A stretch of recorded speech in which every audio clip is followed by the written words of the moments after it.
ओम नमः शिवाय। शिव महापुराण अध्याय 48। भगवान शिव जी और पार्वती जी का संवाद।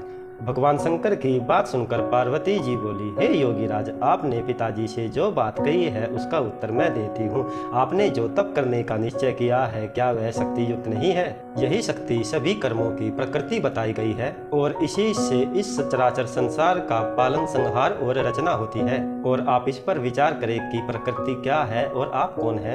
यदि प्रकृति न हो तो शरीर तथा स्वरूप किस प्रकार शक्ति का पूजन ध्यान करे तो जिससे जगत का कार्य चलता रहे। पार्वती जी की बात सुनकर भगवान शंकर ने कहा, हे पार्वती जी, मैं तप के द्वारा प्रकृति का नाश कर चुका हूँ और अब मैं तत्व रूप में स्थित हूँ। भगवान शंकर की बात सुनकर पार्वती जी हंसकर बोली, हे योगीराज, आप कैसी बातें कर रहे हैं? थोड़ा सोचकर बताइए। यदि आपने प्रकृति का नाश कर दिया है तो आप किस प्रकार विद्यमान हैं और संसार के सभी कार्य कैसे हो रहे हैं? क्या आप प्रकृति के तत्व को नहीं पहचान रहे हैं? आप तत्व है और मैं स्वयं प्रकृति हूँ और आप मेरी कृपा पर निष्ठावान हो।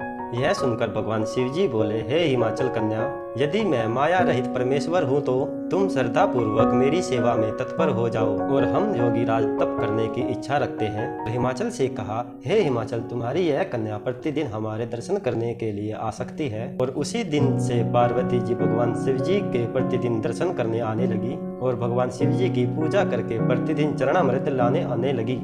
और उधर ताड़कासुर के भय से मुनि, इंद्र आदि सभी देवता ब्रह्मा जी से जाकर बोले, आप ऐसा उपाय करें जिससे भगवान शिव जी माता पार्वती को शीघ्र ही ग्रहण कर ले और हमारे देवताओं के सभी कार्य पूर्ण हो सकें। और इसी कार्य के लिए देवताओं ने कामदेव को भेजा, परंतु भगवान शिव जी ने उसे भी भस्म कर दिया। अगर वीडियो अच्छी लगे तो चैनल को लाइक, शेयर, कमेंट, सब्सक्राइब और मुझे फॉलो करें। ओम नमः शिवाय।